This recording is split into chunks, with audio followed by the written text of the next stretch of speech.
Nieto, está Hernán Lombardi. Pero ahora vamos a hacer, mira, en 6 años de programa no lo hemos tenido nunca. Carlos Pañi, bienvenido. Muchas gracias, José. Muy contento de estar acá con vos. Me quedan 93 páginas, lo cual es un hito para terminar. Es casi un reproche. Sí, para terminar.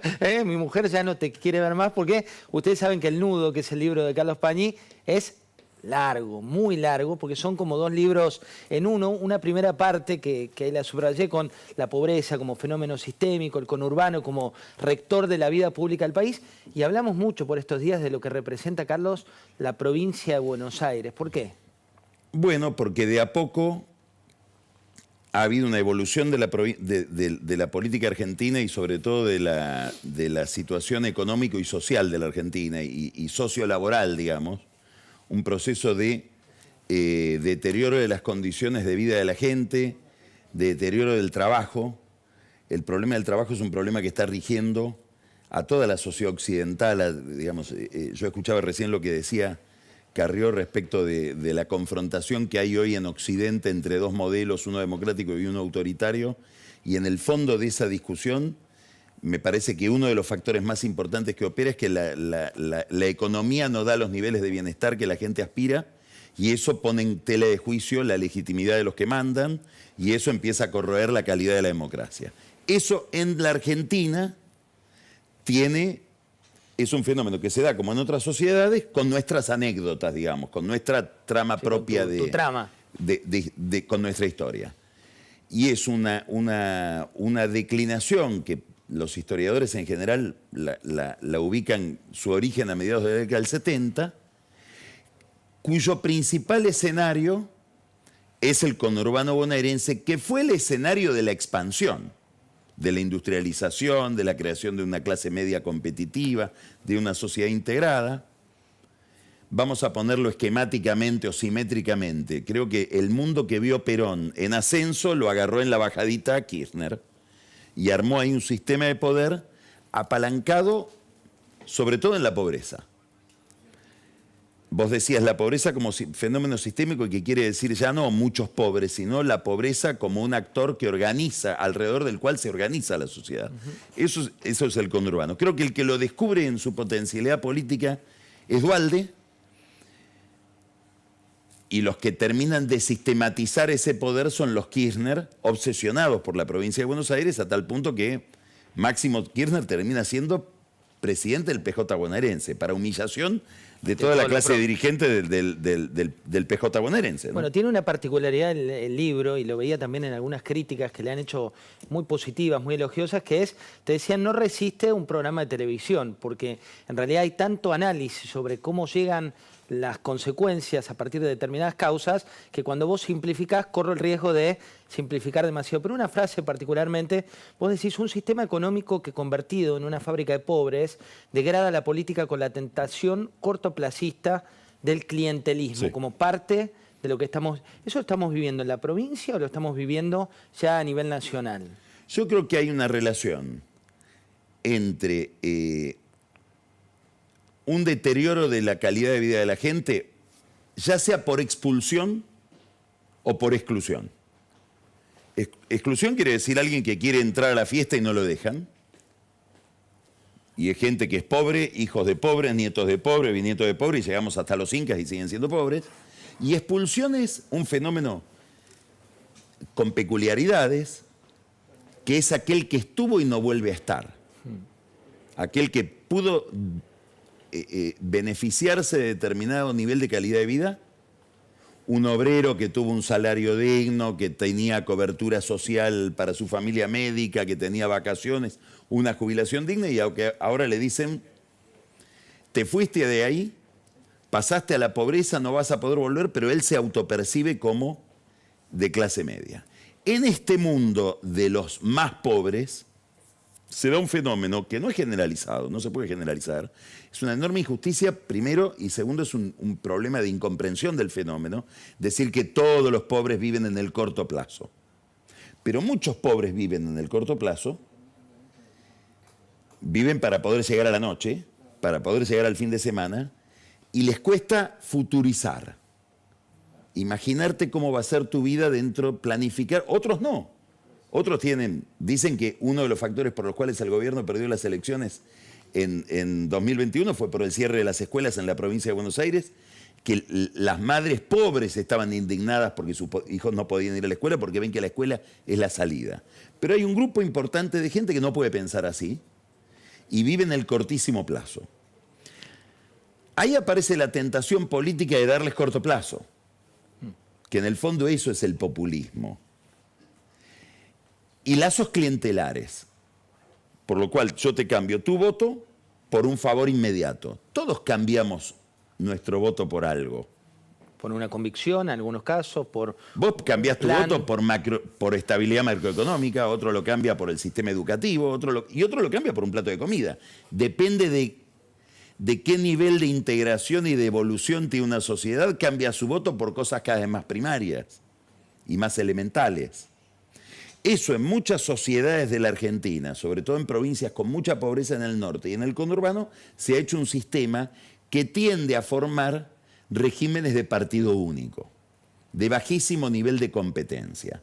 Daría la impresión de que eso se empezó a quebrar. Por ejemplo, esta noche... Lo de Neuquén. Claro, ha pasado algo importantísimo para la provincia de Neuquén, importantísimo probablemente para el país, que abre incógnitas de cómo va a seguir esta película, que es que un gobierno que fue como el PRI, un sistema de poder manejado de manera monolítica desde hace 60 años, gobernado en los últimos tiempos por una persona detrás del trono, que es Jorge Zapag, que puso los candidatos a gobernador manejando en los hilos de atrás, hoy perdió. Perdió frente a una vacuna, no a un antibiótico. ¿Por qué? Cuando vos tenés una enfermedad, el antibiótico es algo que se fabrica para ir contra esa bacteria. La vacuna se fabrica con el mismo virus que combate. Está hecha de lo mismo que tiene que combatir. Figueroa viene del MPN, no viene ni del PRO, ni, digamos... Fue vice, de hecho. Figueroa conoce esa maquinaria, por eso o la puede desmontar desde adentro o la va a utilizar. Eso es lo que no sabemos de ahora en el futuro. Pero, ¿qué quiero decir? Que es un dato de primera magnitud la derrota, no quiero decir el derrumbe porque no lo sabemos, la derrota del MPN, que es la provincia de Vaca Muerta, es decir, estamos hablando, es la provincia dueña de los recursos de Vaca Muerta. Es decir, 46.000 millones de dólares va a generar en la próxima década. Bueno, estamos hablando del gobierno que debe crear las condiciones para eso, y es la provincia del conflicto mapuche.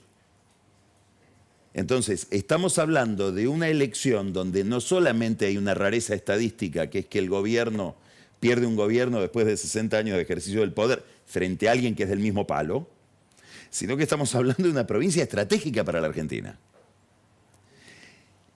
Y esto yo creo que se lo puede interpretar, como siempre, nosotros los periodistas tenemos la obligación resbaladiza de tener que estar interpretando algo ahora mientras está sucediendo, cuando todavía no lo terminamos de entender, pero tenemos que decir algo.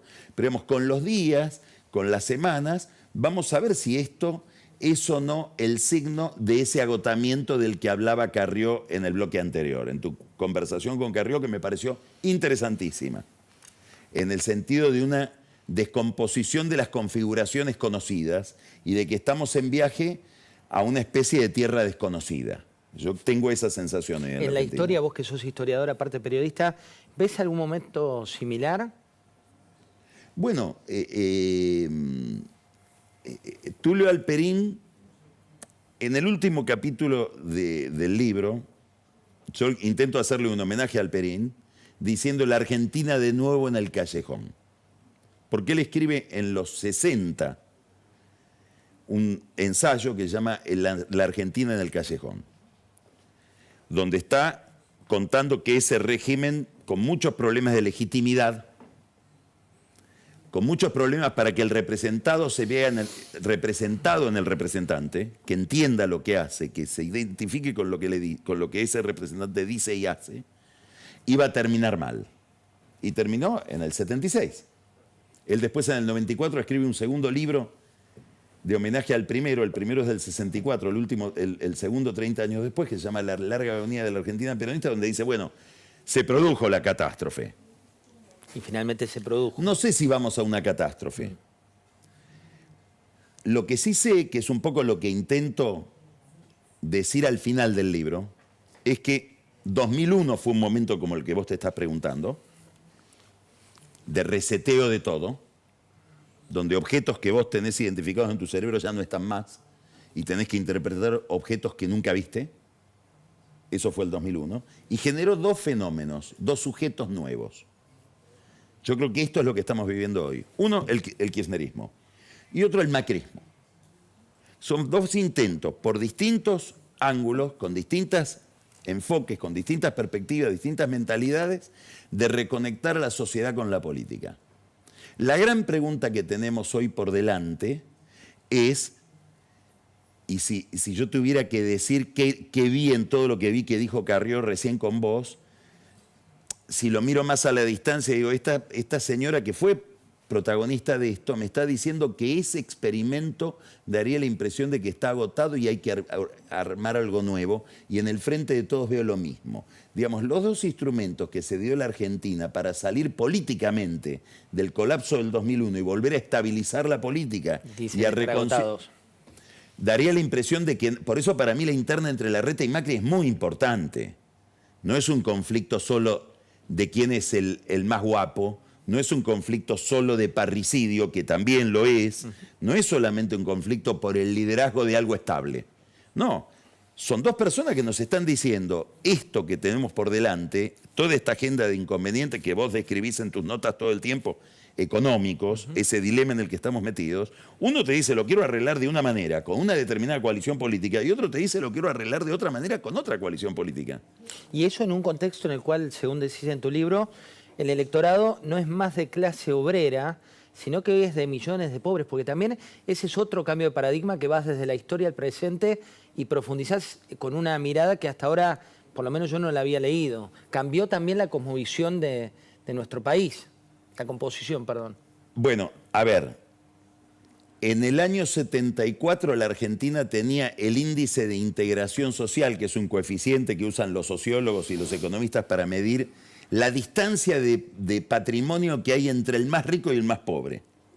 Cuanto menos distancia hay, mejor estás como país. Más integración tenés. Que era el sueño del modelo argentino frente a toda América Latina. El de clase media pujante. La idea de que había una clase media que servía como buffer entre los pobres y los ricos y que no había tanta distancia. Ese era un índice, éramos en el 74, José, iguales a Francia. A la Francia del 74. ¿Ok? Hoy somos como Perú. Un Perú que evolucionó. Perú de 2023, que no es el Perú que... Del 74. Exacto, nada que ver. ¿No? Es decir, nos dice que Perú evolucionó, que Uruguay redujo la pobreza drásticamente, que Chile redujo la pobreza de manera llamativa, con procesos de crecimiento y de desarrollo de 30 años. Nosotros, al revés de todos los países de la región, fuimos para atrás. Creamos más pobres. Es muy difícil encontrar un país que hoy tenga más pobres que hace 25 años. La Argentina es uno de esos países, de los poquísimos países que hay en el mundo. ¿Cómo se revierte eso? Bueno, necesitas 30 años de desarrollo, 30 años de crecimiento. No promesas de corto. No, yo creo que lo que dijo Carrió a su manera, lo que dijo recién a su manera, con el lenguaje de ella. Con su estilo. Con el punto de vista desde el que ella mira, que a lo mejor no es el mío, como categorías de análisis, pero ella dice, se necesita una fuerza espiritual. Acá se necesita un gran acuerdo que ponga la energía detrás de un sueño nuevo. Digamos, hoy lo que hay que pedirle a la política es que te permita soñar un futuro en pos del cual yo estoy dispuesto a hacer renunciamientos, porque si no hay un futuro muy claro que me enamore, es imposible que yo renuncie a lo poco que tengo. ¿Qué es lo que está pasando hoy? ¿Por qué voy a renunciar a mi subsidio? ¿En función de qué? ¿A qué me venís a convocar? ¿Por qué voy a renunciar al arancel que protege mi mercado y que me da lo poco que tengo para producir y vender, si soy un industrial prebendario? ¿Por qué voy a renunciar al clientelismo, si soy un intendente de una zona marginal? A ver, ¿qué me ofreces? Viste que vos decís eso y cada uno te lleva a un estereotipo. Yo ya pienso nombres cuando... Sí, hay nombres y apellidos, que no los quiero dar porque sería simplificar el problema. No es un problema de nombres y apellidos. Es un problema de que en la contracción domina el miedo y la retención. Si todos vamos para abajo y nos aferramos a lo que tenemos, con lógica. Salvo que venga una dirigencia política, un conjunto de líderes políticos, una generación política que nos diga, mirá, no, mirá, es para allá, y si hacemos estas cosas, vos vas a vivir de esta otra manera. ¿Qué es lo que le pasó? Ponele a los españoles cuando, en la última etapa del franquismo, venían los europeos a veranear a España porque Franco les abrió la puerta con el turismo y decían los españoles, pero hay otra vida acá, ¿cómo es? Hay otro norte. Queremos ser como esto otro. Y hubo una generación política encabezada por el rey que planteó ese futuro y se los dio. Y España salió de un letargo en el que había ingresado en la batalla de Ayacucho en 1825 cuando perdió las colonias. ¿Qué quiero decir? Que hay fenómenos de decadencia, cuidado, larguísimos, y puede haber fenómenos de locomoción hacia algo más interesante. Pero esa es la función de la política, de la voluntad del político de intervenir en el proceso y revertirlo. No sé si hoy tenemos eso, ojalá lo tengamos. Bueno, ahí estamos hablando con Carlos de lo que estamos viviendo aquí en esta bendita Argentina, de lo que pasó, de lo que viene. Vamos a poner 2 minutos de humor como para tratar de entenderla desde otra perspectiva que no es la desde el análisis político, sino en este caso con Joaquín Garau, que interpreta, ustedes lo saben, noticias reales, sí, reales, de esta bendita Argentina. Lorreta tira un cross de derecha, Patricia Bullrich responde con doble derecha. Se mete ahí Mauricio Macri, salí de ahí, Mauricio, salí de ahí. Y se ganó la campana. Macri dio por cerrada la crisis en el PRO, pero dijo que Larreta no respetó ni a Bullrich ni a Vidal. No. ¿Qué? Viejo, paren un poco. Y estamos más juntos que nunca. ¿De qué me estás hablando? No se sabe. Ni Berni con los colectiveros se peleó tanto. Vamos con 2 noticias de Salta. Un candidato a intendente prometió inodoros. Vos tenés un lugar donde ir a cagar. Qué sofisticado. Y debe ser muy lindo. Sí. ¿Y las cloacas, maestro?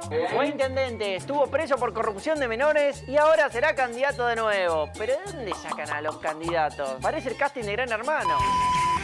Fue a hacer la BTV y se incrustó en una oficina. Salió más rápido que Doman Independiente. Asaltó un local vestido de médico. Y ustedes en pandemia los aplaudían. No, mirá vos. Córdoba, filmaron a una abuela mechera en un local de ropa. Para usar el cajero tardan 3 días, pero dale ropa y mirá cómo afana la vieja, ¿eh? Argentina, no lo entenderías. Por suerte tenemos a Carlos para tratar de entenderla. 8 capítulos iniciales, son 2 libros, el nudo es de lo que estamos hablando. Uno primero con los enormes problemas del conurbano, con los problemas, la pobreza, lo que pasa en las villas. Y otra parte que es picante, pero picante, que es muy divertida. Yo lo estoy leyendo al revés, te lo conté, arranqué por el final, porque el final tiene que ver con toda la comidilla de cómo estamos, donde estamos. Y me interesa preguntarte por Kicillof hoy, ¿no? Lo vemos muy enojado con que se lo cuestiona por YPF, lo vemos tuiteando el día del 7,7% de inflación, un tema que pasó hace años. ¿Cómo se entiende en el fenómeno de la provincia de Buenos Aires un fenómeno político como puede ser Kicillof? Bueno, a ver, cuando vos mirás a todos los actores del Frente de Todos, los ves nerviosos, haciendo cosas que no se entienden bien. Berni yendo a una manifestación de colectiveros casi a provocarlos con un acto de campaña. Kicillof diciendo que los que lo critican a él por haber perdido un juicio frente a los buitres son empleados de los buitres. Una cosa rarísima. Digamos, ¿cómo? Hay tan complejo, de tan... O sea, no es discutible, No. digamos, hay un problema de consistencia, de lógica de lo que se dice. ¿Qué es lo que pasa? ¿Qué es lo que uno ve en toda esta conducta? Y probablemente Kicillof esté más estresado que el resto, ahora vamos a decir por qué. Un grupo que está frente a una especie de callejón sin salida, que es sobre todo la economía.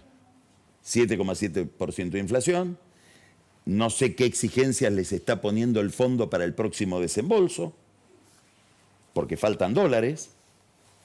La falta de dólares es dramática, digamos, te hace elegir entre una devaluación que en este contexto es inquietante o una recesión que puede ser tan traumática como la devaluación. Ambas irreversibles, digo. Las dos, esto que vos estás diciendo, el achicamiento dramático del margen de maniobra, eso es el callejón sin salida. Es una dinámica que te lleva a un lugar donde no podés dejar de ir. Y sobre Kicillof, por eso me interesa que lo nombraste a Kicillof, la carga enorme de tener que ser el candidato que debe rescatar al kirchnerismo de una derrota total, de un kirchnerismo que se repliega sobre la provincia de Buenos Aires. Por eso lo de la provincia de Buenos Aires y la conurbanización es tan importante, y que lo pone a él como candidato principal de lo que hay que salvar. A alguien que no es un político clásico, que ha demostrado tener dificultades para manejar la maquinaria política, que tiene un activo y por eso lo ponen. Da la impresión de que es distinto. No conocemos un solo hecho de corrupción de Kicillof. No estoy hablando del gobierno de Kicillof con otra gente. Sí, de él puntualmente. No, entonces la gente puede tener la sensación de decir, bueno, voto a este porque no es como el resto. Se distingue del resto en algo central que ha sido la corrupción, que ha manchado muchísimo al kirchnerismo y lo mancha. Ahora, intervenido por intendentes, digamos, está en una situación compleja con una carga enorme, que es que Cristina ha puesto sobre él la responsabilidad de rescatar lo salvable en un oficialismo que se siente en un derrumbe y probablemente rumbo a una catástrofe electoral, que puede salir tercero. Que sale tercero no lo digo yo. No lo dicen los encuestadores independientes, lo dicen la encuesta de Sebastián Galmarini, el cuñado de Massa. Entonces, estamos diciendo, no me sorprende que haya conductas que uno no entiende del todo, como es la discusión, como las discusiones entre Aníbal Fernández y la Cámpora, que vos decís, a ver, ¿es una estrategia para perder votos la que están llevando adelante? ¿A dónde va? Mira, Kicillof decía esto respecto de la proscripción, y me parece importante hablarlo con vos, también porque se está montando toda una estrategia respecto de proscripción, hace ya mucho tiempo, así lo decía. Y con una corte como esta, con un partido judicial como este, nuestros derechos también están limitados. Así que este año vamos a llenar las urnas de votos y vamos a romper la proscripción para que Cristina decida hacer lo más conveniente y nos lleve de nuevo, como lo hizo una vez, otra vez, a la victoria. Compañeros, compañeras, mucha fuerza. Vamos, Cristina. Estamos con vos. No lo vamos a permitir. Vamos a romper la proscripción. No, a mí me interesa, volvemos a los problemas de consistencia lógica. Dice, vamos a romper la proscripción para que Cristina decida qué es lo más conveniente que tiene que hacer. Ahora, si puede decidir, no hay proscripción. Digamos, o hay una proscripción que le impide ser lo que ella quiere ser, que no lo ha dicho. En el caso de Brasil, porque ellos importan este modelo de Brasil, Lula decía, quiero ser presidente, y como me mandan preso, me están proscribiendo. Obviamente que no hay proscripción, lo que hay es una inhabilitación penal por haber cometido determinados delitos, y está en el Código Penal y en el Código de Procedimientos, que si cometiste ese delito, lamento decirte que no podés ejercer un cargo público. Supongamos que es una proscripción, porque hay toda una trama de lawfare y de maquinación internacional con la justicia, nosotros los medios, todo, que hemos decidido que esté proscripta. Entonces no puede decidir lo que quiere hacer, pero Kicillof dice, vamos a levantar la proscripción para que Cristina decida qué quiere ser. Digamos, no pensó 3 minutos la idea. No, la dejó ahí picando. Mañana a las 22 lo vemos a Carlos en Odisea con la profundidad de siempre. La última, Carlos, tiene que ver con tu método de trabajo, ¿viste? A nosotros que andamos todo el tiempo en la casa. Suponiendo que tenga un método de trabajo. Sí, hay un método seguro. La gente te dice, ¿cómo hace con la memoria, con los 40 minutos de corrido, cuando habla, cuando escribe tanto, con tantos nombres, tanta información? ¿Cuánto tiempo le dedicas a tu trabajo y cómo es tu método de trabajo? No le dedico más tiempo que vos, que le dedicas muchísimo también. Nuestro trabajo es así. La vida es así. Está. Sí, no se confunde un poco con la vida. A ver, ¿dónde está la clave de todo? En la pasión con que uno hace lo que hace, en que te guste mucho, en que todas las mañanas quieras levantarte a hacer eso. Para mí ese es el driver. Lo demás viene por añadidura. Yo siempre pongo una frase que me encanta, es un detalle, de un disco de Piazzolla. Es un concierto de Piazzolla donde él graba por primera vez en vivo con su quinteto. Presenta el quinteto, hacía 10 años que él tocaba con el quinteto, en el Regina. El disco se llama Piazzolla en el Regina. Es un discazo. Y él hace una pequeña introducción, con la mala onda de Piazzolla, ¿no? Que era de pocas pulgas, muy sobrio, emocionalmente muy sobrio. Presenta a los del quinteto y dice, y ahora lo único que espero, y uno que diría es que les guste, Sí. no, es que toquemos bien. Que toquemos bien. Si te gusta o no es otro, ya está fuera de mi alcance. Entonces, el método es que te guste mucho a vos lo que haces y que tratas de hacerlo honestamente bien. Y eso en general funciona.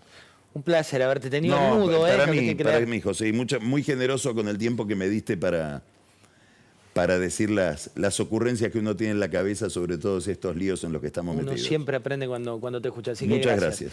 Esto pasó la semana